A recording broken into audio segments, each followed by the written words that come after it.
ku soo dhawaada barnaamijkan kooban dunuucda shir muhiim oo Dubai ku qabsoomay kaasi oo dhaxmaray mas'uuliyiin sare oo ka tirsan dawladda iyo ganacsatada Somaliland iyo madaxda shirkadaha fadhigood yahay dalka Imaaraadka Carabta kuwaasi oo daneeya arrimaha maalgashiga iyo kheyraadka Somaliland ay qaniga ku tahay shirkan oo ka dhacay mid ka mid ah hoteelada ugu caansan magaalada Dubai gaar ahaan midka loo yaqaano Jumeirah Emirates Tower Hotel ayay fooda istareen labada dhinac oo u heelana maalgashi iyo abuurista fursado ganacsi oo cusub wakiilada shirkadaha waaweyn oo ganacsi ayaa goobta ku sugnaa waxa kale oo shirkaasi ka qayb galay gudoomiyaha rugta ganacsiga ee Imaaradda Dubai Mr Khalid Al Ali iyo Mr Super Chai madaxa shirkadda DB World Berbera iyo madax kale oo ka socday baayac musharka Somaliland iyo Imaaraadka Carabta ugu horeyn danjiraha Somaliland ee dalka Imaaraadka Carabta Ambassador Mas'uud Abdi Ali ayaa hadalka qaatay waxaana uu sharaxay in Somaliland ay qani ku tahay kheyraad badan oo dihiin oo aan wali la taaban kaasi oo u baahan in la maalgashado taasina ay muhiim u tahay dhaqaalaha Somaliland. It's a great honor for our country, Somaliland, to welcome you in this high-level roundtable investment. Your presence here is a testament and it's also... Ambassador Mas'uud waxa uu yidhi sharaf weyn ayay ii tahay inaan idinku soo dhaweeyo madashan heerka sare ah ee lagaga xaajoonaya maalgashiga Somaliland iyo Imaaraadka Carabta. Joogitaankiinu wuxuu muujinayaa kalsoonida sii kordhaysa ee Somaliland loo hayo iyadoo ah meel xasiloon lagu kalsoonaan karo isla markaasina hodan ku ah fursadaha soo jiita maalgashiga. Waxaa sidoo kale si gaar ah aan ugu mahad celinayaa dawladda aanu saaxiibka nahay ee Imaaraadka Carabta gaar ahaan shirkadda DB World taas oo na aamintay kana qayb qaadatay horumarka maalgashiga Somaliland. Only that Somaliland is a potential country, but it's also a stable, credible, and opportunity-rich country. So we're glad to have you here. Somaliland may not be formally recognized. Somaliland wali si rasmi ah looma aqoonsan laakiin waa dal jira xaqiiq ahaan oo amnigiisu sugan yahay una diyaar ah maalgashi iyo ganacsi. But we are really very peaceful and very open for business. waqti xaadirkan idinkama codsanayno inaad sugtaan inta Somaliland ay helayso aqoonsi caalami ah kaasi oo mar u iman doona. We are not asking you to wait for global recognition. balse ka hor waxaanu idinku soo dhaweynaynaa oo idinku marti qaadaynaa inaad qayb ka noqotaan dhisidda geediga guusha Somaliland oo adduunku u aqoonsan doono. But we are inviting you to be part of building a globally recognized success story. Just to give you a glimpse, clip of Somaliland, I would like to play. intaasi kadib waxaa maalgashadayaasha fursad loo siiyey inay daawadaan muuqaalada muujinaya xaqiiqda Somaliland ee dhanka horumarka dawladnimada iyo kheyraadka dabiiciga ah ee yaala dhulka Somaliland bad iyo bariba. sidoo kale waxaa la tusay goobaha la maalgeliyo si caalami ah iyo sidoo kale maalgashiyada gudaha ka jira kuwaas oo qayb weyn ka ah dhaqaalaha Somaliland. Somaliland kaliya ma aha meel ganacsiga laga hirgeliyo waa meel iskaashi dhaba laga bilaabi karo aan si wada jirna u dhisno dekado warshadaha farsameeyo hilibka soo saarka tamarta dhoofinta kalluunka xarumaha xirfadaha dhalinyarada taasi oo hoggaan u noqon karta xarun cusub oo ku saabsan tasiilaadka iyo ganacsiga Afrika.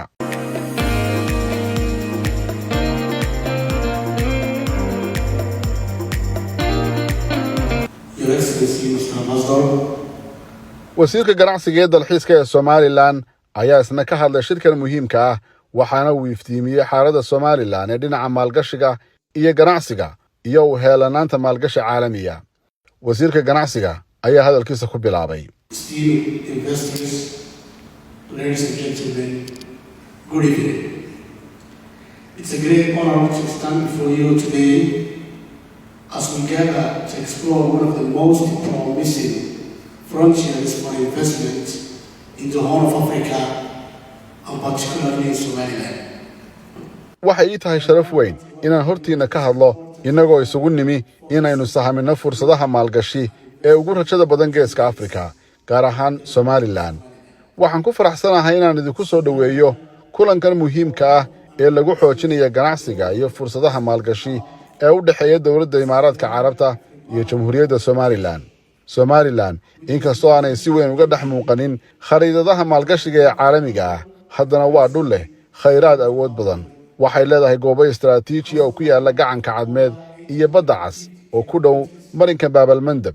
waxay leedahay xeeb dhan in ka badan 850 kilomitir, waana meel si sahlan ugu dhow marin biyoodka ugu muhiimsan ee ganacsiga badda ee caalamiga ah ee badeecadaha dunidu ay maraan. Proximity to major international shipping lanes, Somaliland is qualified to become a regional trade and logistics hub. At the heart of this transformation is the port of Berbera. With expanded international partnership, the DP World investment, offering access not only to Somaliland, but to landlocked markets in Ethiopia and beyond. xudunta dhaqaalaha Somaliland waa dekada Berbera oo hadda la ballaariyay iyadoo ay gacan ka geysatay iskaashiyo caalami ah sida maalgashiga DP World, taasoo furo u noqotay suuqyada gudaha ee Somaliland iyo dalalka dariska ah sida Ethiopia. waxaan si weyn u qadarinaynaa taageerada joogtada ah ee dowladda Imaaraadka.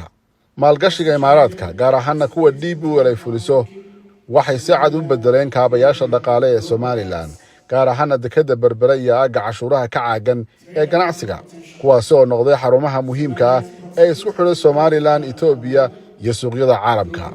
Somaliland, Ethiopia, and global markets. awoodda dhaqaale iyo ganacsi. Trade and economic potential. Somaliland's proximity to the Gulf of Aden and Bab-el-Mandeb. Somaliland waxay degan tahay gacanka cadmeed iyo Bab-el-Mandeb, halkaasoo ku dhowaad 30% maraakiibta ganacsiga ee caalamku ay maraan, taasoo siinaysa Somaliland faa'iido istaraatiiji ah. in ka badan 50% GDP-ga Somaliland waxa uu ka yimaadaa xoolaha iyo beeraha, kuwaasoo si ballaaran loogu dhoofiyo dalalka khaliijka. fursadaha maalgashi waxay yaalaan dhinacyada xoolaha, tamarta, macdanta, kalluumaysiga, warshadaha iyo beeraha.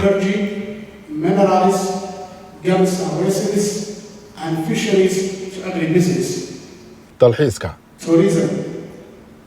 From the historic cave paintings of Lascaux laga bilaabo sawirada taariikhiga ah ee Lascaux ilaa xeebaha nadiifta ah ee Berbera, Saylac iyo Maydh, Somaliland waxay leedahay khibrado dalxiis dhaqameed iyo deegaan ah oo dihin oo aan weli la taaban, isla markaasina aad ugu habboon maalgashi. Partnerships for growth and sustainability. wada shaqaynta iyo kobcinta. The UAE support initiatives. taageerada Imaaraadka, gaar ahaan sanduuqa horumarinta Abu Dhabi oo maalgeliyay biriijyo, wadooyin, cisbitaallo iyo mashaariic tamar ah oo laga dhaliyo cadceedda iyo dabaysha, waxa ay si weyn kor ugu qaadaysaa horumarka Somaliland. Somaliland's growth trajectory. amniga iyo xasiloonida. Security and geopolitical stability. Somaliland plays a vital regional role in securing maritime routes. Somaliland waxay door muhiim ah ka ciyaartaa ilaalinta marin biyoodka gobolka. waxay leedahay ciidamo xeebeed si heer sare u tababaran oo ilaaliya xuduudaha badda. waxa kaloo ay la shaqaysaa wadamo ay ka mid tahay Imaaraadka Carabta si ay uga qayb qaadato sugidda amniga Geeska Afrika. Somaliland waxay leedahay xasilooni gudaha ah oo sugan, taas oo ka dhigaysa dawlad lagu kalsoonaan karo. Makes it a reliable partner against broader threats. hal-abuurka tiknoolajiyadda, Digital innovation and governance. iyo maamul wanaagga. Inspired by the UAE's digital transformation, Somaliland has already undertaken initiatives. iyadoo ku dhiiranaysa isbeddelka digitalka ee Imaaraadka Carabta ka hirgalay, Somaliland waxay qaaday tallaabooyin ay ku horumarinayso nidaamka dawladnimada casriga ah ee loo yaqaan e-governance, adeegyada maaliyadeed ee loo dhan yahay financial inclusions, iyo horumarinta tiknoolajiyadda loo isticmaalo dhaqaalaha ama waxa afka qalaad loo yaqaan fintech, iyadoo la hiigsanayo hufnaan, waxtar iyo kalsoonida maalgashadayaasha. waxaan aaminsanahay inaan horumar ka gaari karno isbeddelka tiknoolajiyadda iyadoo laga tusaale qaadanayo tuubtii ay Imaaraadku u mareen horumarka, gaar ahaan adeegsiga garaadka macmalka ah ama waxa loo yaqaano artificial intelligence. In transformational technology, such as the utilization of artificial intelligence. In conclusion, gabagabadii, our government is committed to fostering a stable, transparent, and investor-friendly environment. Somaliland waxay si buuxda ay ugu heelan tahay in la helo deegaan maalgashi oo xasiloon hufan oo maalgashadayaasha ay ku kalsoonaan karaan.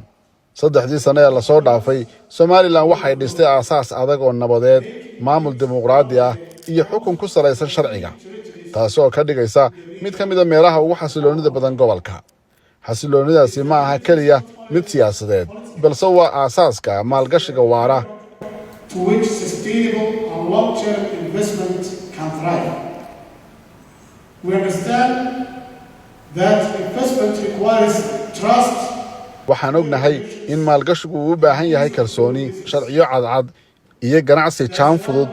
Dowladda Somaliland waxay si dhow la shaqaynaysaa bahda horumarinta caalamiga si loo casriyeeyo xeerarka sharci, loo sahlo diiwaangelinta ganacsiga, lana ilaaliyo maalgashadayaasha gudaha iyo dibadda. aan dhisno iskaashi faa'iido badan leh, mid saamayn leh oo horseedaya koboc loo siman yahay iyo barwaaqo wadaag ah. waad mahadsantihiin, kuna soo dhowaada Somaliland. sidaasi waxaa yidhi wasiirka wasaaradda ganacsiga iyo dalxiiska ee Somaliland, Mudane Cabdiraxmaan Xasan Nuur. Let us build partnerships that are not just profitable but impactful, driving inclusive growth and mutual prosperity. Thank you very much and welcome to Somaliland.